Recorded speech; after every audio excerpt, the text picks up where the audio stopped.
വെച്ചിട്ട് വർക്ക് ചെയ്യുന്ന മോഡലാണിത്. അവിടെ വലിയൊരു ചർക്ക വെച്ചിട്ടുണ്ട്. ഗാന്ധിജി യൂസ് ചെയ്തിട്ടിരുന്നതാണ്. വലിയൊരു ചർക്ക വെച്ചിട്ടുണ്ട്.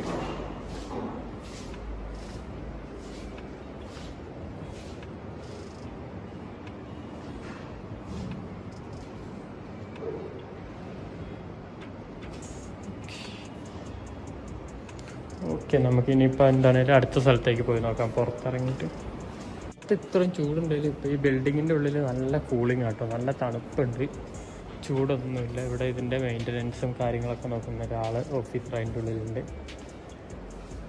നമുക്ക് ഫാനൊക്കെ ഇട്ട് എന്താണ് ബിൽഡിങ്ങിന് നല്ല കൂളിംഗ് ഉണ്ട്. അത് ആ ഓടിൻ്റെ ഒക്കെയാണെന്ന് തോന്നുന്നു, 2 ലെയർ ഓട് ചെയ്തിട്ടുണ്ട്. പഴയകാല ലോക്ക് ഇങ്ങനെയാണ്. ഇപ്പോഴും അവരത് കീപ്പ് ചെയ്യുന്നുണ്ട്. ഇതാ എങ്ങനെ ഒന്ന് എടുത്തിട്ട് ചോദിച്ചു ഇങ്ങനെ കിടക്കുക. ഇത് നമ്മളെടുത്തിട്ട് മുകളിലേക്ക് ലോക്ക് ചെയ്തിടും. എന്നിട്ട് നമുക്ക് ജസ്റ്റ് പുറത്ത് ഇവിടെ ലോക്ക് ഇട്ട് കഴിഞ്ഞ് കഴിഞ്ഞാൽ ലോക്കായി കിടന്നോളും. അടിപൊളിയായിട്ടുണ്ട്.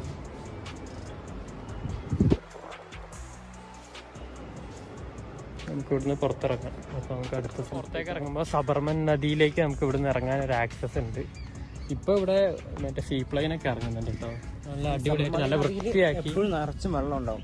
അത് കാരണം എന്ന് വെച്ച് കഴിഞ്ഞാൽ സരോവർ ഡാമില്ലേ, നമ്മൾ കഴിഞ്ഞ ദിവസം പോയത്, അവിടെ ആ ഡാം പണിതുകൊണ്ട് തന്നെ നർമ്മദാ നദിയിലെ വെള്ളമാണ് ഇവിടെ എപ്പോഴും കാണാൻ പറ്റുന്നത്. ഓക്കെ, അവിടുന്ന് വെള്ളം ഇങ്ങോട്ട് വിടുന്നുണ്ട്. ആ ഡാം പണിതപ്പോൾ വെള്ളം കെട്ടി നിർത്തി. ഓക്കെ, അതുകൊണ്ട് എപ്പോഴും വെള്ളം ഉണ്ടാവും. ഇവിടെ വെള്ളം വറ്റാത്ത ഒരു നദിയാണ്. വൃത്തിയായിട്ട് സൂക്ഷിക്കും. നല്ല വൃത്തിയുണ്ട്, ഒന്നുമില്ല, വേസ്റ്റ് ഒന്നുമില്ല, നല്ല വൃത്തിയായിട്ട് സൂക്ഷിക്കുന്നുണ്ട്. ഈ ഒരു ഏരിയ. അതെ, പ്രാവിന് ഫുഡൊക്കെ ഇട്ട് കൊടുത്തിട്ടുണ്ട് ആൾക്കാർ. നമുക്ക് ഇവിടുന്ന് അങ്ങോട്ടേക്ക് താഴേക്ക് ഇറങ്ങാൻ ആക്സസ് ഇല്ല, ഇവിടെ ലോക്ക് ചെയ്ത് വെച്ചേക്കാണ്. അവിടെ ഒരു പാർക്ക് പോലെ പണിത് വെച്ചിട്ടുണ്ട്. സൈക്ലിങ്ങിനൊക്കെ ട്രാക്കൊക്കെ ഇട്ടിട്ടുണ്ട്. ഇതിൻ്റെ അപ്പുറം സൈഡിൽ നമ്മളൊരു 2 കിലോമീറ്റർ അപ്പുറത്തേക്ക് നമുക്ക് സീപ്ലെയിൻ ഇറങ്ങാൻ വേണ്ടിയിട്ട് അവിടെ ഒരു റൺവേ ഒക്കെ സെറ്റ് ചെയ്തിട്ടുണ്ട് അവർ. അതിൻ്റെ നേരെ ഓപ്പോസിറ്റ് കാണുമ്പോൾ വലിയ വലിയ ബിൽഡിങ്ങും അവിടെ ഒരു പാലമൊക്കെ നമുക്ക് കാണാൻ പറ്റും. ഇവിടെ നല്ല വെയിലാണ്. ഇവിടേക്ക് ഈവനിങ് ടൈമിൽ വന്നു കഴിഞ്ഞാൽ നല്ല രസമായിരിക്കും, നമുക്ക് ഇരിക്കാനൊക്കെ നല്ല സൗകര്യമായിരിക്കും. പക്ഷെ ഇപ്പോൾ വെയിലത്ത് നല്ല ചൂടാണ്. ഇപ്പോൾ ആശ്രമത്തിൻ്റെ ഉള്ളിൽ കയറി കഴിഞ്ഞ് കഴിഞ്ഞാൽ ഇത്ര ചൂടൊന്നുമില്ല കേട്ടോ. നമ്മൾ ഇത്രയും ചൂടുള്ള സ്ഥലത്താണ് നിൽക്കുന്നതിനേ നമ്മൾ പറയില്ല, നല്ല തണുപ്പാണ്. അപ്പോൾ നമ്മളിതാ തിരിച്ച് നമുക്ക് മുകളിലിവിടെ മരത്തിൻ്റെ തണലതിൽ ഇരിക്കാം. ഇവിടെ ഇരിക്കാൻ വേണ്ടി ബെഞ്ചൊക്കെ ഉണ്ടാക്കി വെച്ചിട്ടുണ്ട്. നമുക്ക് എന്തായാലും അവിടെ ഇരിക്കും. ആശ്രമത്തിൻ്റെ സൈഡിൽ നമുക്ക് ഇവിടെ ഒരു ലോൺ ഉണ്ടാക്കിയിട്ടുണ്ട്. അതിൽ ഒരു ഗാന്ധിൻ്റെ പ്രതിമ വെച്ചിട്ടുണ്ട് നടുക്ക്. ഇവിടെ ഫുള്ള് അണ്ണാനുകളാണ്, എന്തോരമാണ്, ഒരുപാട് അണ്ണാനുകളുണ്ട്. ഈ മരം മുഴുവൻ അണ്ണാനാണ്. ഇവിടെ കുറേ ആര്യവേപ്പുകളുണ്ട്, നല്ല ഓക്സിജൻ. ഇവിടെ ഒരുപാട് അണ്ണാൻസ് ഉണ്ട്. ഇങ്ങോട്ട് വരുമോ നോക്കാം.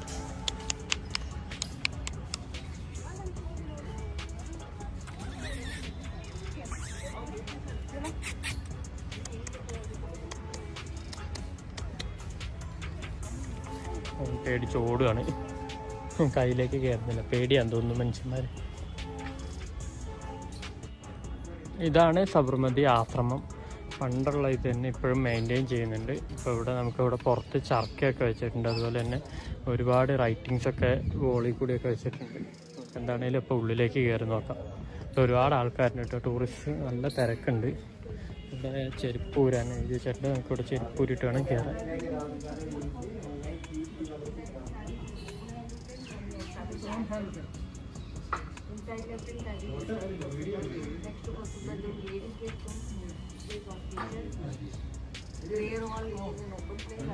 ഈ ചേച്ചി ഇവിടുത്തെ ഇൻസ്ട്രക്ഷനൊക്കെ കൊടുക്കുന്നുണ്ട്. ഇവിടെ കിച്ചൺ ഉണ്ട്, കിച്ചണിൻ്റെ ഉള്ളിലേക്ക് നമുക്ക് കയറി നോക്കാം. ഇവിടെ നല്ല തിരക്കാണ്, ഒരുപാട് ആൾക്കാരുണ്ട്.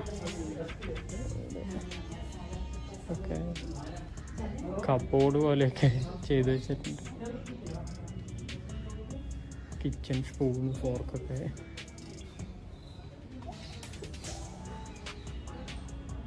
വുഡൻ സ്പൂണും ഒക്കെ ഇവിടെ വെച്ചിട്ടുണ്ട്. പേപ്പർ കട്ടറൊക്കെ ഗാന്ധിജി ഉപയോഗിച്ചുകൊണ്ടിരുന്ന ഐറ്റംസാണ്. അവിടെ ഒരു സ്റ്റോർ റൂമാണ്, നമുക്ക് അങ്ങോട്ടേക്ക് കയറാൻ പറ്റില്ല, ലോക്ക് ചെയ്തേക്കുവാണ്. ഇവിടെ എന്താ ചെറിയൊരു ചർക്ക വെച്ചിട്ടുണ്ട്. ഗാന്ധിജി ഈ കിണ്ടിയൊക്കെ ഉണ്ട് കേട്ടോ. അപ്പം ഇവിടെ ഒരു നടുമുറ്റമുണ്ട്. ഇവിടെ സ്റ്റോർ റൂമിലേക്കുള്ള ആക്സസ് ക്ലോസ് ചെയ്തേക്കാണ്. നടുമുറ്റമുണ്ട്. കസ്തൂർബാബായിൻ്റെ റൂം, കസ്തൂർബാ ഗാന്ധി റൂം ഇതാണ്. ഇവിടെ ഒരു ഷെൽഫ് ഉണ്ട്, ലോക്ക് ചെയ്ത് വെച്ചേക്കാണ്.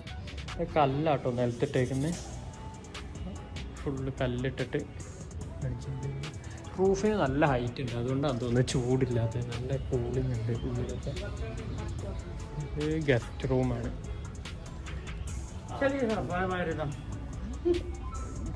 ഗസ്റ്റൊക്കെ വരുമ്പോൾ ഗസ്റ്റ് റൂം ഇതാണ്. ഇവിടെ എല്ലാ റൂമിനും പുറത്തേക്കൊരു ഹോളുണ്ട്, വാഷ് ചെയ്ത് നമുക്ക് അങ്ങോട്ട് പുറത്തേക്ക് കളയാൻ വേണ്ടിയിട്ട്. റൂം കൊള്ളാം, അടിപൊളിയായി. നല്ല ഹൈറ്റാണ് റൂഫിന്.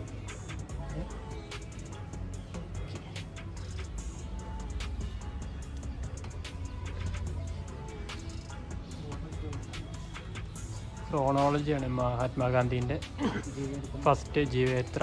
ഏജ് ഈ സൈഡിൽ കാണിക്കുന്നുണ്ട്, ഏത് വർഷമാണെന്നുണ്ട്, ആ ഒരു സിറ്റുവേഷനിൽ നടന്ന സംഭവങ്ങൾ, പ്രധാന സംഭവങ്ങളെല്ലാം ഇതിൽ വിവരിച്ചിട്ട് 1869 തൊട്ട് 1948 വരെ ഫുള്ളായിട്ട് ഇതിൽ കൊടുത്തിട്ടുണ്ട്. 7ാമത്തെ വയസ്സ് തൊട്ട് ജനിച്ച സമയം തൊട്ട് 79ാമത്തെ വയസ്സ് വരെയുള്ള കാര്യങ്ങൾ ഇവിടെ ഫുള്ളായിട്ട് ഓരോരോ സിറ്റുവേഷനൊക്കെ എഴുതി നമുക്കിവിടെ വിശദമായിട്ട് എഴുതി. ഓരലുണ്ട് കേട്ടോ, ചെറിയൊരു ഓരൽ. നമ്മുടെ അവിടെ പണ്ടത്തെ കേരള വീടുകളിലൊക്കെ നമ്മളതിങ്ങനെ ഇതിൽ ഫ്ലോറിൽ കുഴിച്ചിട്ടുള്ള കാണുന്ന സാധനം. ഇവിടെ ഒരു ഗൈഡ് പറഞ്ഞു തരുന്നുണ്ട് കാര്യങ്ങളൊക്കെ.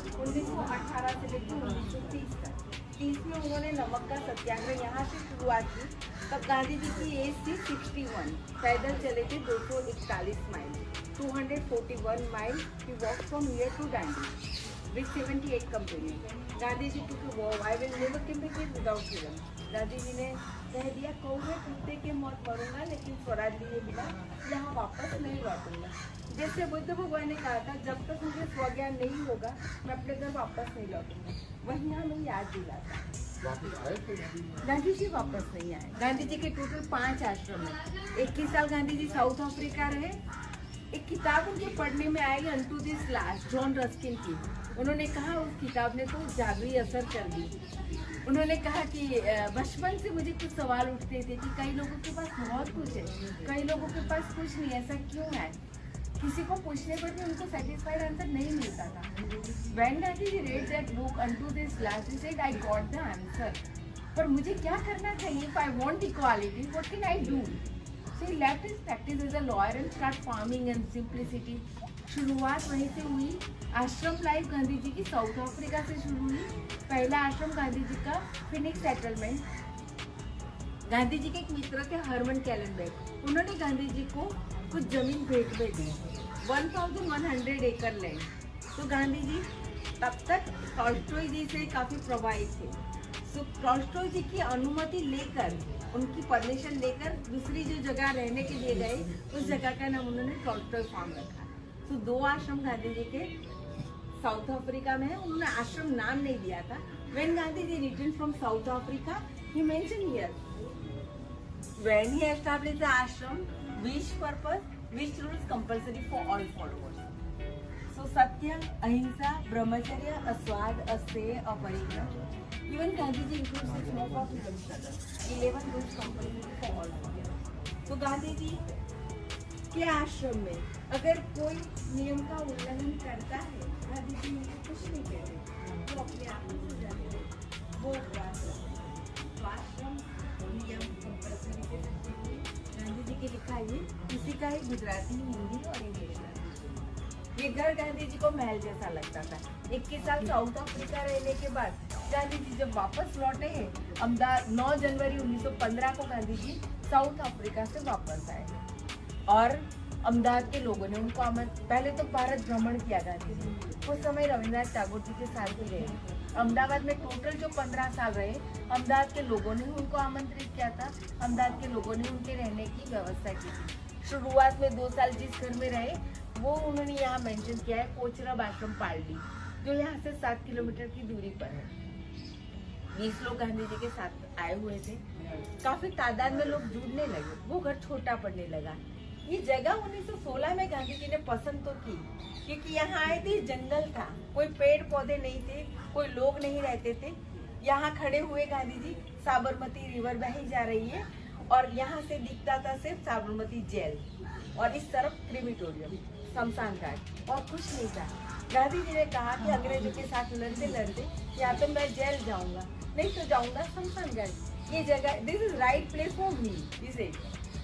अब यहाँ जो उन्होंने ये जगह पसंद की, उन्होंने कहा था कच्चा मकान बनाना है गरीबों की झोपड़ी की तरह। और हुआ क्या कि मगन भाई ने ये मकान बड़ा सा डिजाइन किया। अमृतलाल ठक्कर जो सिविल इंजीनियर थे, उन्होंने कहा कच्चा मकान नदी है, बाढ़ आई बह जाएगा, या तो फिर कुदरती आफत से गिरता रहेगा, पक्का मकान बनाना चाहिए। गांधी जी से रोक के वो तो बिहार मोतिहारी चंपारण सत्याग्रह में जुट गए। वापस लौटने तक ये घर बन गया था। गांधी जी ने कहा ये तो महल बना लिया है मेरे लिए, I am not able to live like this out, poor people can not afford to settle, this is big palace for me, so he used to sleep outside here. उनका कोई अपना कहा जैसा कमरा नहीं था, बाहर ही सोते थे। मीटिंग के लिए जिस कमरे में बैठते थे